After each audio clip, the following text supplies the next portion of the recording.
até na cela eu dei. Ele agora é presidente brasileiro. New York, New York, hoje sou primeira dama. O mundo inteiro viajei, tudo isso gastando a tua grana. New York.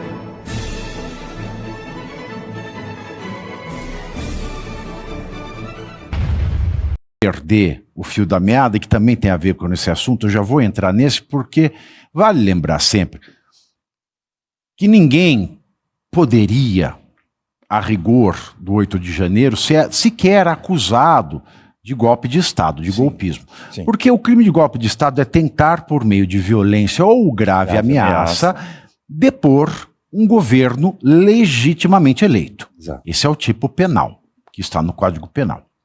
Legitimamente, eu já falei várias vezes aqui, vem do latim. Legítimo, que é legem, e o sufixo que significa ao modo de, à maneira de, à maneira da legem, à maneira do conjunto de leis, que é o significado de legem. Isso é legitimidade. Então, em 2022, Lula foi eleito? Foi eleito. Foi legitimamente eleito? Não, foi legitimamente eleito. E repito aqui, para me fazer claro, não estou falando de urna, estou falando do processo eleitoral. Do legítimo processo eleitoral. Do processo eleitoral conforme previsto na lei. E a lei prevê, a lei eleitoral no artigo 105, prevê que o TSE, o Tribunal Superior Eleitoral, só pode fazer resoluções até o dia 5 de março do ano da eleição. Então o TSE em 2002 só podia emitir resoluções até 5 de março de 2022. E no caso da eleição de Lula em 2022, ele o foi porque o processo eleitoral foi regido pela resolução de 20 de outubro de 2022. Então, até o dia que me provarem que 20 de outubro de 2022 não vem depois de 5 de março de 2022, eu estou certo, e vocês que falam que eu estou errado, vocês estão errados. Porque está na lei. Abra a lei eleitoral aí, artigo 105, está escrito a data lá. Dia 5 de março do ano da eleição. Mas o Moraes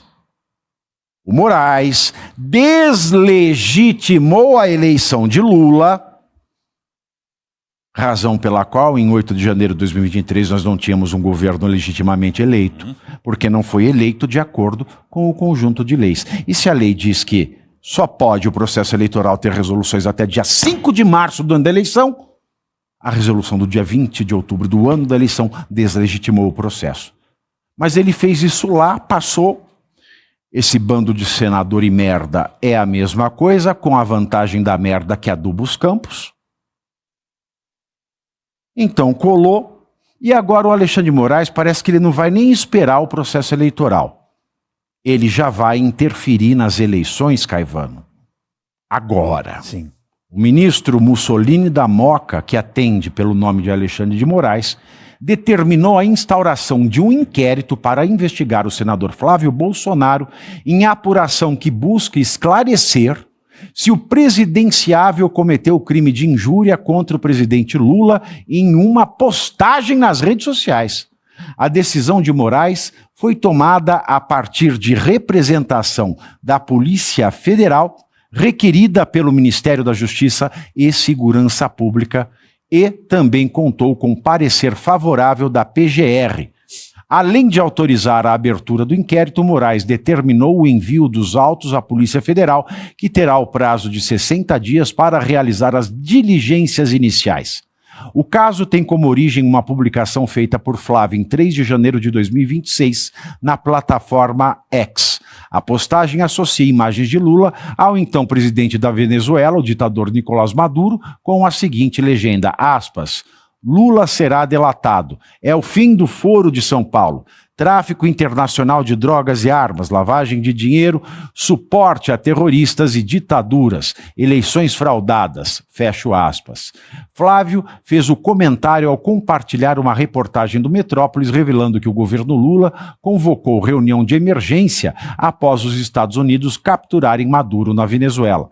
Segundo a decisão do Satanás, Moraes, aspas, trata-se, portanto, de publicação realizada em ambiente virtual público acessível a milhares de pessoas, por meio do qual se imputa fatos criminosos ao presidente da República, fecho aspas. Em nota, Flávio afirmou que a medida é juridicamente frágil, uma vez que a publicação objeto do procedimento carece de qualquer tipicidade penal. Aspas para Flávio, a abertura deste inquérito configura uma tentativa clara de cercear a liberdade de expressão e o livre exercício do mandato parlamentar. O procedimento evoca práticas de censura e bloqueios de contas vistos no pleito de 2022, quando o Tribunal Superior Eleitoral, sob a mesma condução, impôs um flagrante desequilíbrio ao proibir termos como descondenado para se referir ao petista, enquanto permitia ofensas sistemáticas contra o então presidente Jair Bolsonaro, fecho aspas. Vale lembrar, Caivano, do lindinho, que de lindo não tem nada, parece uma bola de capotão, e o Janones, né, é o cosplay mineiro de Jean Williams. Uhum. Os dois falaram do Bolsonaro, do Flávio, chamaram de genocida, de assassino. E por que a PGR não faz nada contra eles? Pois é. Por que só o Flávio? Por que o Lula apareceu dando entrevista semana passada, porra! Não pode falar porra, sêmen! E na entrevista ele acusava o Bolsonaro, o Paulo Guedes, de serem os chefes do escândalo master. Sim. Mas aí não tem. Aí não acontece nada. Por quê? Porque é perseguição política, sêmen. Exatamente, Pavi. E olha que interessante, né? O Flávio fez essa colocação e eu ia falar sobre isso quando a Carmen Lúcia, na eleição de 2022, né, inclusive pouquinho antes do seu encaminhar ali, começou a cercear essas reportagens do jeito que o Flávio acabou de falar e disse, não, censura só um pouquinho, só até o fim da eleição. Ah, cabecinha. E justamente a lei eleitoral que você fala, ela defende a paridade de armas entre os candidatos, não é? De forma que você não pode beneficiar um dos lados. Ou seja, sob pena de beneficiar um dos lados, você não pode cercear a liberdade de expressão, como disse aí o Flávio Bolsonaro. E você colocou muito bem, não dá para você entender legítima uma eleição que tem uma disparidade de armas entre os candidatos. Lembrem-se do caso do radiolão, onde a inserção para um candidato foi proibida, não foi feita, não foi executada. Isso deveria ter sido reconduzido naquele mesmo momento, mas não foi. E eu me orgulho muito, Pavinato, de ter enxergado isso muito rapidamente e comparado o nosso 8 de janeiro com o incêndio do Reichstag lá na Alemanha nazista em 27 de janeiro de 1933. Porque também foi uma eleição que não foi legítima, porque pendeu uma série de consequências. E olha a similaridade, estamos falando de 2 ex-presidiários. Mas essa parte deixa para depois, para uma outra hora a gente falar. A grande questão é que quando você não tem um governo legitimamente eleito, onde pairam dúvidas sobre a forma como o sistema eleitoral procedeu, o processo eleitoral se deu, você precisa eleger um inimigo interno, para que a população veja aquele arquétipo, aquela imagem e colhe numa coisa muito ruim e que deve ser enfrentada. Foi exatamente o que aconteceu no incêndio do Reichstag e o que aconteceu no 8 de janeiro. E em ambos os casos nós tivemos um tribunal de exceção que executou penas somente contra os opositores do regime. É só disso que estamos tratando aqui recorrentemente através dessas notícias. E graças a Deus chegamos em um momento que esse tribunal de exceção está exposto, porque eu nunca vou esquecer uma coisa que você disse aqui, que é, ditadura não tem crachá. Claro. Mas a opinião pública está enxergando agora e o crachá não precisa nem existir. Ditadura não tem crachá e piroca não tem ombro, né? É verdade. Tô vendo agora, é verdade. Pô, é profunda essa reflexão. É uma reflexão. Ditadura não tem crachá e piroca não tem ombro. É verdade. Mas complementando o que você está falando, Caivano, a gente chega num absurdo político. Eu lembro, na Argentina, 30 de março de 1982, era uma questão em que o governo já militar estava desfiando, e eles têm uma manifestação contrária, 30 de março de 1982, uma manifestação na Praça de Maio, que é um lugar que recolhia as críticas quando a gente tinha, como se fosse a Praça dos Três Poderes em Brasília. Todo o povo indo contra o governo militar. O dia 2 de abril é a invasão do governo militar às Islas Malvinas. No dia 2 de abril, a mesma gente que foi reclamar do governo foi apoiar o mesmo governo por essa questão de soberania e defesa da democracia. São as duas bandeiras que o governo sempre usa, e se você vê, ataque à democracia, ataque à soberania, é o discurso da esquerda e do STF, para contrapor qualquer coisa que venha do outro lado, da direita. É isso aí. Olha que estranho, né? Porque a calúnia, geralmente, ela é uma ação penal privada em que o ofendido recorre à justiça. Também pode ser, ela não é necessariamente ação penal privada, mas a provocação vir do Ministério da Justiça. O que o Ministério da Justiça tem que ver Nada. o cu com a calça? Me desculpe a palavra. Mas o Ministério da Justiça é poder executivo. É o Poder Executivo, Claro. mas não é para promover uma ação. Isso seria a AGU, não seria o Pincher? Exato, seria o Pincher. Seria. Pincher é o Messias. Sim, claro.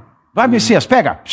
Aí ele vai e pega. Isso, assim, numa analogia muito alargada, né, Pavi? Porque a União não tem honra.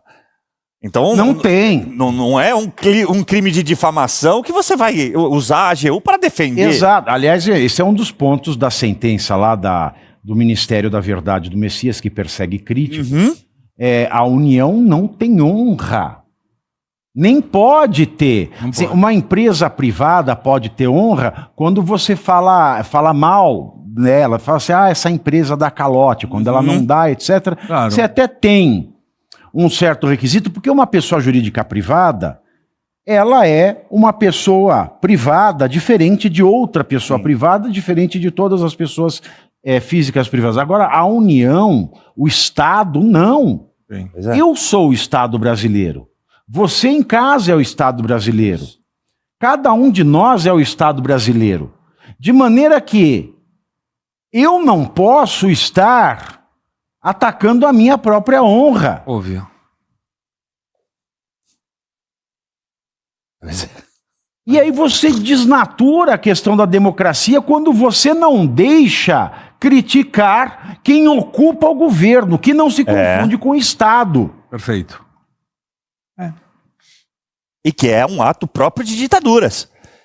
Aconteceu na Argentina, como você falou, aconteceu na Alemanha, aconteceu na Venezuela, acontecendo no Brasil agora. Aconteceu, essa moda começou na Itália com o Código Rocco, feito a encomenda de Benito Mussolini. Exatamente. Se você falar mal do Duce, você vai tomar no Duce. É isso. É isso. Começou com Mussolini e agora é continuado pelo Mussolini da Moca. E não é estranho quando você vê a ignorância de muitos militantes, quando defendem aquela frase, tudo dentro do Estado, tudo pelo Estado, nada fora do Estado. E falam isso como se fosse, nós somos isso. Mussolini também. Exatamente. Outro dia eu encontrei com o diretor do Corinthians, né? Ele falou assim, e aí, você não vai no estádio nunca? Eu falei, não. Eu falei, você não é corintiano? Ele me perguntou. Eu falei, olha, se eu fosse corintiano, eu já teria deixado de ser. Boa. Aí ele perguntou, por quê? Eu falei, você acha que eu tenho estado de espírito para comemorar a vitória de um time que vai alegrar o dia do Lula e do Alexandre de Moraes? Não dá. Não me desce. Não me desce. E tudo isso que o Alexandre de Moraes faz, né? Com o Flávio Bolsonaro se distanciando com vantagem do Lula nas pesquisas. Exato. Né? O timing, assim, mostra claramente que ele já está querendo manietar as eleições. Sim. Sem dúvida. Sim. Mostra que ele já está querendo Veremos as cenas dos próximos capítulos. As eleições. Segré, muito obrigado. Caivano, Imagina. muito obrigado. Satisfação Amanhã é nós sempre minha. voltamos ao vivo neste mesmo horário. Fique agora com o Som Pavio.